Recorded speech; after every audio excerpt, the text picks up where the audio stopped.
بسم الله الرحمن الرحيم، والصلاة والسلام على سيدنا محمد وعلى آله وصحبه وسلم. أعزائي المتابعين، أهلا ومرحبا بكم أينما كنتم. النهاردة إن شاء الله هنشوف مع بعض تردد قناة تونس الوطنية أو تونس الرياضية زي ما احنا شايفين. هنشوف مع بعض التردد وإزاي هنضيف القناة على الريسيفر. نشوف القناة مع بعض، والقناة شغالة زي ما احنا شايفين. بالنسبة لتردد القناة هنشوف مع بعض ازاي هنضيفه. هنضغط على زر المنيو الموجود بالريموت كنترول، بعدين نتوجه على قائمة تركيب او البرمجة حسب الريسيفر عندك وتضغط اوكي.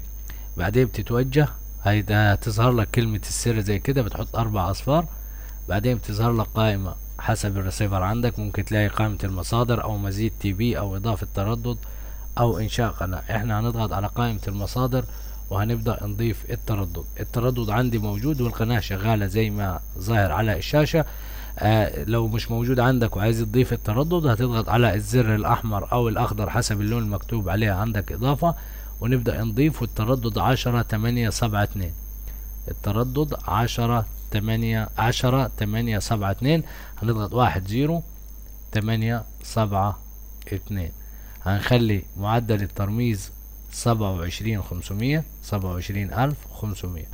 نضغط اوكي وننزل على عمودي او فيرتيكال، عمودي او فيرتيكال، ونضغط اوكي. بيقول لي المصدر موجود، هنحدد على المصدر. تمام. ونبدأ من الزر الازرق نضغط على بحث ونخلي بحث الشبكة مقفل عشان يجيب لنا الباقة دي فقط، ونوع القناة مجانية، ونضغط اوكي. وبكده بتبدأ تنزل معاك قناة تونس الوطنية او تونس الرياضية.